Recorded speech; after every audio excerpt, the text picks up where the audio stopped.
अब एक नजर डाल लेते हैं आज की प्राइम 25 खबरों पर। श्रद्धा हत्याकांड के आरोपी आफताब का पॉलीग्राफ टेस्ट आज नहीं हो पाया। सूत्रों के मुताबिक आफताब की तबीयत ठीक नहीं बताई गई और इसीलिए उसका पॉलीग्राफ टेस्ट नहीं हुआ है। श्रद्धा के कत्ल के 4 महीने बाद आफताब के दोस्तों के साथ इंस्टाग्राम चैट सामने आई, जिसमें वो दोस्तों को श्रद्धा मर्डर को लेकर के गुमराह करता हुआ दिखाई दिया। पुलिस ने इस कॉमन फ्रेंड के बयान भी दर्ज किए हैं।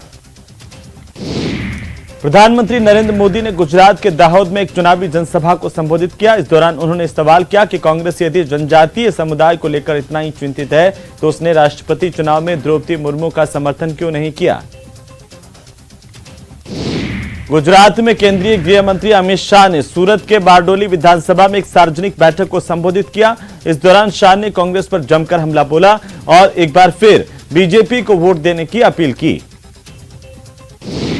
विदेश मंत्री डॉक्टर एस जयशंकर ने ईरान के राजनीतिक मामलों के विदेश मंत्री बघेरी कानी से मुलाकात की है। विदेश मंत्री ने फोटो ट्वीट करते हुए लिखा है कि हमने द्विपक्षीय सहयोग, क्षेत्रीय मुद्दों और JCPOA पर चर्चा की है।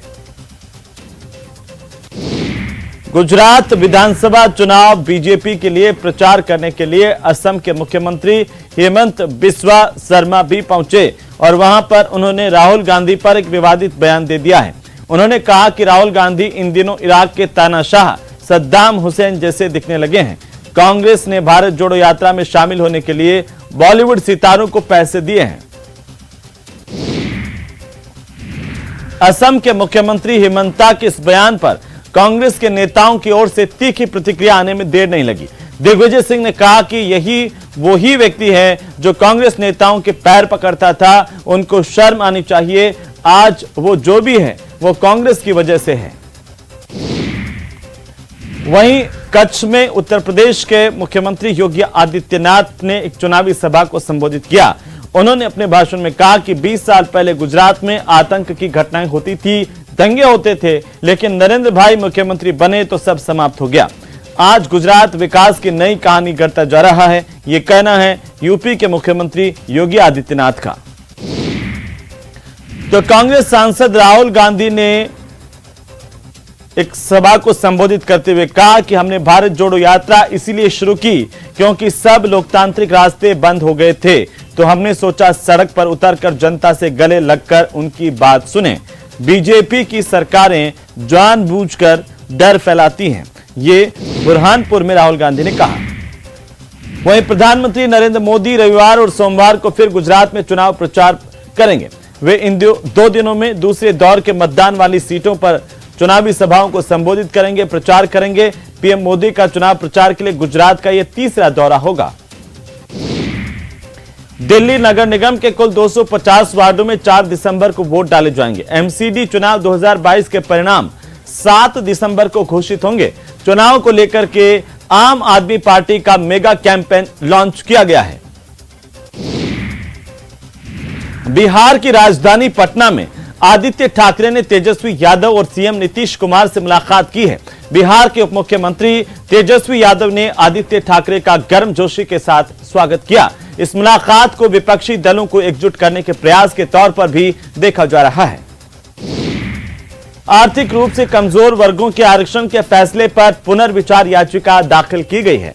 मध्य प्रदेश कांग्रेस की नेता जया ठाकुर ने ये याचिका दाखिल की है। सुप्रीम कोर्ट ने चुनाव आयुक्त की नियुक्ति पर बड़ा दखल देते हुए चुनाव आयुक्त के तौर पर अरुण गोयल की नियुक्ति संबंधी फाइल मांगी। सुप्रीम कोर्ट ने कहा कि हम जानना चाहते हैं कि नियुक्ति के लिए क्या प्रक्रिया अपनाई गई। अगर यह नियुक्ति कानूनी है तो फिर घबराने की क्या जरूरत है। मध्य प्रदेश के पूर्व सीएम दिग्विजय सिंह का एक वीडियो वायरल हो रहा है, जिसमें वे केसरिया, तेरा इश्क पिया गाने और शोले फिल्म के गाने ये दोस्ती हम नहीं छोड़ेंगे पर जमकर ठुमके लगाते हुए थिरकते हुए नजर आ रहे हैं।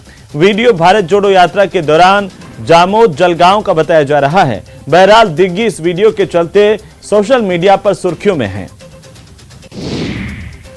भारत में पिछले 24 घंटे में कोरोना वायरस संक्रमण के 360 नए मामले सामने आए हैं।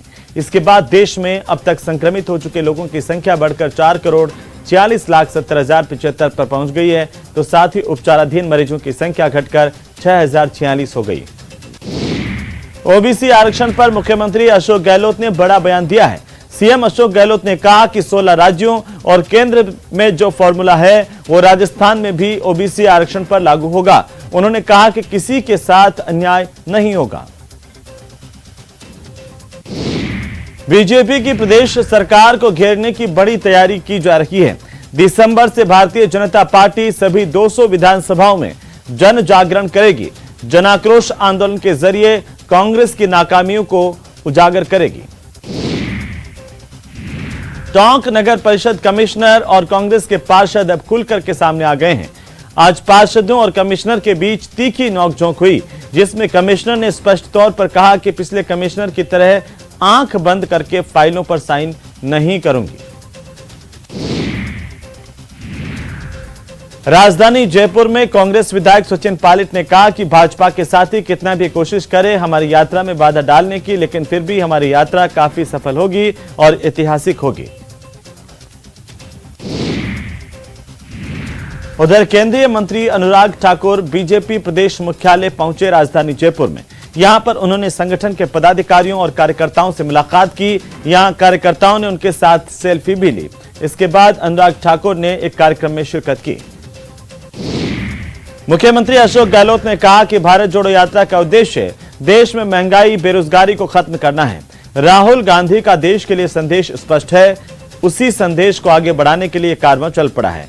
उन्होंने कहा कि ये यात्रा आजादी के बाद सबसे बड़ी यात्रा है। प्रदेश की महिला और बाल विकास विभाग की मंत्री ममता भूपेश मंगलवार को झुंझुनू के दौरे पर रहीं। इस दौरान उन्होंने केंद्र की सरकार पर जमकर निशाना साधा। उन्होंने कहा कि केंद्र की सरकार राज्य की उपेक्षा करती है और इस बात के गंभीर आरोप ममता भूपेश ने लगाए हैं। बांग्लादेश सीरीज से पहले टीम इंडिया को एक बड़ा झटका लगा है। टीम इंडिया के allrounder player Ravindra Jadeja Bangladesh series से भी हट सकते हैं। चोट की वजह से जडेजा क्रिकेट नहीं खेल पा रहे हैं। फीफा वर्ल्ड कप में दूसरा बड़ा उलटफेर भी देखने को मिला है। आज के मैच में जापान ने 4 बार की चैंपियन जर्मनी को हरा दिया।